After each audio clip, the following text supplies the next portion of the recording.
Salut mes amis, très urgent et très bonne nouvelle. Depuis le Niger, aujourd'hui, mardi 15 août 2023, la première bonne nouvelle, à travers le communiqué numéro 28, le Niger rappelle son ambassadeur en Côte d'Ivoire. Cette décision est faite suite aux propos inamicaux tenus par le président Alassane Dramane Ouattara. Alhamdulillah. Donc, ça chauffe entre Alassane Ouattara et le peuple africain. Dieu ne dort pas, mes chers amis. Ça, c'est la première bonne nouvelle. La deuxième bonne nouvelle aujourd'hui qu'on vous annonce, il y a des manifestations partout, des soutiens à l'armée nigérienne.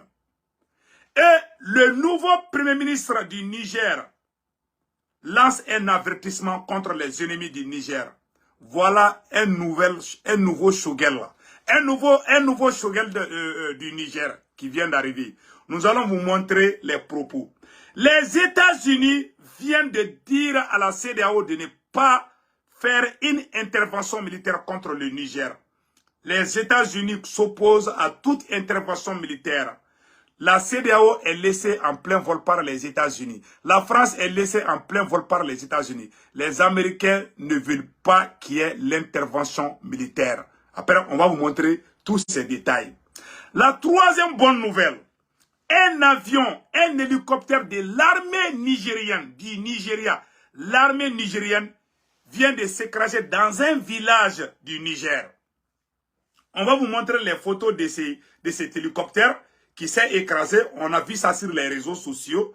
Donc, la troisième bonne nouvelle, après les Hausa au Nigeria, les Yoruba ont lancé un avertissement contre le président du Nigeria. Les Yoruba, les Hausa et toutes les ethnies confondues du Nigeria se sont opposés contre toute intervention militaire au Niger. La quatrième bonne nouvelle que je vais vous annoncer aujourd'hui, mes chers amis. Au Ghana, les chefs coutumiers, qu'on appelle ça les Ashanti, c'est-à-dire que les rois de Ghana, on dit au président ghanéen que les soldats ghanéens ne vont pas aller tirer sur leurs propres frères et sœurs du Niger. Alhamdulillah. L'étau se resserre autour de Alassane Dramane Ouattara et Macky Sall, qui veulent, coûte que coûte, les va-t-en-guerre là, seront humiliés et démasqués par le peuple digne de l'Afrique. Vous savez, ce combat, il y a la main de Dieu dedans. Il y a la force divine. Dieu ne dort pas. Combien de gens ont perdu leurs parents? Combien de villages ont été brûlés? Est-ce que la CEDEAO a fait une intervention militaire contre les djihadistes? Il y a plus de 200 filles qui ont été prises en otage par Boko Haram au Nigeria. Le Nigeria n'a pas fait une intervention militaire contre Boko Haram.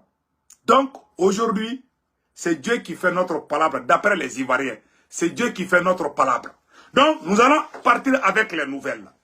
Et avant d'aller loin, je vais vous montrer le communiqué numéro 28 où les autorités, les nouvelles autorités du Niger rappellent l'ambassadeur du Niger en Côte d'Ivoire.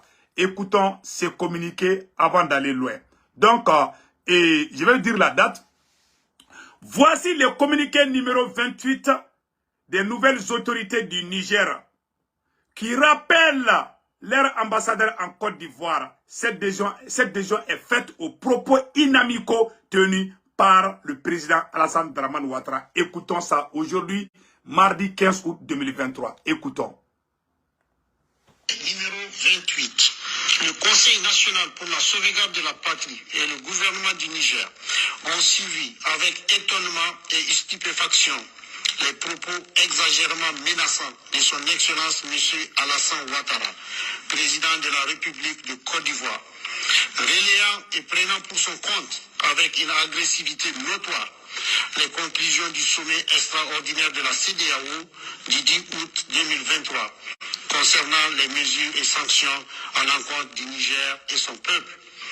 Ces sanctions, à la fois iniques et illégales, dont la précipitation qui les caractérise, atteste de la manipulation orchestrée par certaines puissances extérieures pour un agenda inavoué, sont loin de faiblir la détermination des Nigériens à opérer le changement nécessaire pour le redressement du pays et la sauvegarde des intérêts de son peuple. C'est donc avec stupeur que les Nigériens ont suivi cette apologie de l'action armée contre le Niger, prônée par son Excellence, Monsieur le Président Alassane Ouattara, dans une volonté acharnée de détruire le pays et son peuple pour soi-disant ramener un régime dont les Nigériens avaient hâte de s'en séparer, comme en témoignent les manifestations spontanées des populations à l'action salvatrice du 26 juillet 2023.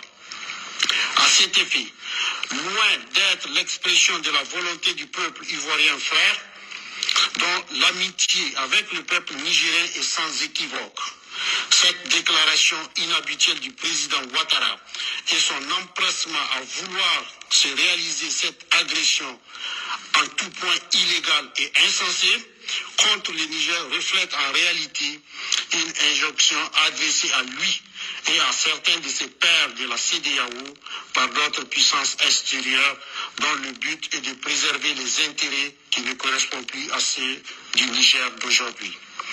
C'est pourquoi le CNSP et le gouvernement du Niger expriment leur rejet total des propos tenus par son Excellence, Monsieur le Président Alassane Ouattara, qui vont au-delà de la position commune de l'organisation sous-régionale, elle-même dénuée de fondement légal, et décide du rappel de l'ambassadeur du Niger à Abidjan pour consultation.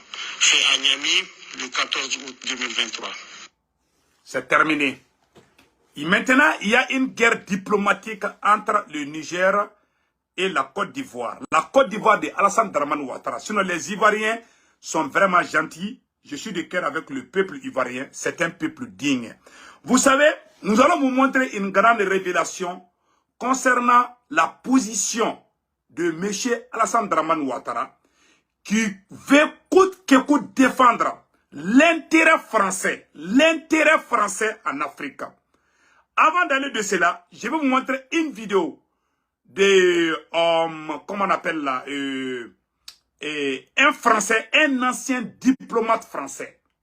Voici le conseil d'un ancien diplomate français contre les chefs d'État de la CEDEAO. Il s'appelle Laurent Pivot. Il était l'ambassadeur de la France au Sahel. Aujourd'hui, il accuse les chefs d'État de la CEDEAO. Écoutons ces récits. La CEDEAO, elle a aussi un moment critique à vivre parce qu'on a vu que les sanctions sur le Mali ne sont pas du tout passées. Il y a eu une vraie mobilisation populaire. Alors après, certains vous diront qu'il y a eu de la manipulation, mais il y a eu une vraie mobilisation populaire. La CEDEAO, pour rester crédible, il faut qu'elle reste en ligne avec les opinions publiques. Le problème de la CEDEAO, c'est que vous avez des chefs d'État au sein de la CEDEAO qui n'ont qu'une peur, c'est qu'il leur arrive ce qui est arrivé au Burkina notamment. Donc ils ont tendance à durcir leur discours, pensant qu'ils vont se protéger. Alors que ça va faire tout l'effet inverse, c'est-à-dire que ça va braquer leurs propres opinions publiques et les autres opinions publiques. Donc la CEDEAO est aussi un moment critique où elle doit choisir, entre guillemets, son camp, mais surtout de rester en ligne avec les opinions publiques. C'est ça la démocratie. C'est le gouvernement du peuple, par le peuple, pour le peuple. Donc ça répond à une demande d'une partie de la population de finir avec des pouvoirs qui sont complètement considérés comme... Ça, c'est la vérité d'un ancien diplomate. Que la CEDEAO essaye d'éviter les intérêts publics. La preuve est que les députés de la CEDEAO ont voté contre une intervention militaire au Niger. Vous voyez, ça c'est un Français qui le dit. Hein. Et puis, il n'est pas n'importe qui. Laurent Pivot était ambassadeur de France au Sahel. Écoutons le reste. Je vais faire un petit rétro pour que vous compreniez très bien ce qu'il dit. Il accuse les chefs d'État de la CEDEAO de ne pas défendre l'intérêt de leur peuple, mais que les chefs d'État comme Alassane Dramane Ouattara et les Macky Sall défendent l'intérêt de la France et Ambalou. Ils ne défendent pas, mais que s'il ne faut pas attention, que c'est le même peuple qui va les renverser. Écoutons cela. La CEDEAO, elle a aussi un moment critique à vivre parce qu'on a vu que les sanctions sur le Mali sont pas du tout passées. Il y a eu une vraie mobilisation populaire. Alors après, certains vous diront qu'il y a eu de la manipulation, mais il y a eu une vraie mobilisation populaire. La CEDEAO, pour rester crédible, il faut qu'elle reste en ligne avec les opinions publiques. Voilà. Le problème de la CEDEAO, c'est que vous avez des chefs d'État au sein de la CEDEAO qui n'ont qu'une peur, c'est qu'il leur arrive ce qui est arrivé au Burkina notamment. Donc ils ont tendance à durcir leur discours, pensant qu'ils vont se protéger. Alors que ça va faire tout l'effet inverse, c'est-à-dire que ça va braquer leurs propres opinions publiques et les autres opinions publiques. Donc la CEDEAO est aussi un moment critique où elle doit choisir, entre guillemets, son camp, mais surtout de rester en ligne avec les opinions publiques. C'est ça la démocratie. C'est le gouvernement du peuple, par le peuple, pour le peuple. Donc ça répond à une demande d'une partie de la population d'en finir avec des pouvoirs qui sont complètement considérés comme illégitimes. Mais ce que je trouve dommage, c'est qu'on a entretenu cette illusion démocratique, notamment par un discours international qui était vraiment d'une lâcheté sans nom, et on continue l'hypocrisie, parce que vous parliez du Tchad dans votre journal. C'est bizarre, on est très silencieux sur le Tchad. Le Tchad, c'est un coup d'État. C'est-à-dire que le fils d'Idriss Déby a dit « je rejette la Constitution, je prends le pouvoir ». C'est exactement la même chose, c'est un putsch militaire. Et on n'hésite pas à le dire. Et personne ne dit rien. C'est-à-dire que le Tchad n'est pas sous sanction. Enfin, la communauté internationale fait 2 poids 2 mesures. Donc on continue à entretenir cette illusion, cette lâcheté, cette hypocrisie. Et je crois qu'on rend service à personne. Alors sûrement pas à la démocratie et encore moins aux peuples africains. Généralement, les mêmes causes produisent les mêmes effets. Donc pour les États qui ont une structure institutionnelle, politique qui ressemble à ce qui s'est passé au Burkina et au Mali, ils devraient effectivement faire attention. Et puis je pense que la communauté internationale aussi a un rôle à jouer, c'est-à-dire qu'il va être grand temps de sortir du déni et de tenir un langage de vérité aussi à ces dirigeants africains en disant vous vous exposez, vous avez 70% de votre population qui a moins de 30 ans, donc c'est une population qui bouge, c'est une population qui exprime son mécontentement et qui attend des résultats très concrets dans leur vie au quotidien. C'est ce que vous disiez, c'est-à-dire qu'il y a une telle déconnexion entre ce qu'ils vivent au quotidien et les discours officiels tant des pouvoirs africains que de la communauté internationale que ces populations-là ne peuvent qu'éprouver de la colère. Mais à quoi servent les élections alors aujourd'hui? À rien? Non, je vous le disais, ce ne sont pas des élections. Il va falloir quand même qu'on dise les choses. Donc ce qui se passe, ça ne sert à rien. C'est les processus électoraux en Afrique de l'Ouest, dans les pays francophones, depuis une quinzaine d'années, ne sont pas des processus électoraux. Voilà. Il va falloir arrêter de dire ça. Voilà.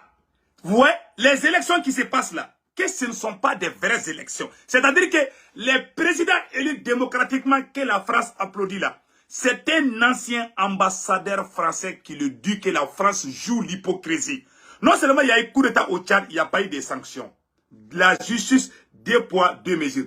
Ni l'Union africaine, comme le Tchad ne fait pas partie de la CEDEAO, on ne peut pas accuser la CEDEAO. Maintenant, le même diplomate dit que ce qui se passe en Afrique, c'est que ce n'est pas la démocratie, que ces élections qui se passent plus de 15 ans maintenant, que ce ne sont pas des vraies élections, que c'est la France qui choisit des dirigeants pour les imposer au peuple. Et ces mêmes peuples se révoltent contre ces mêmes présidents.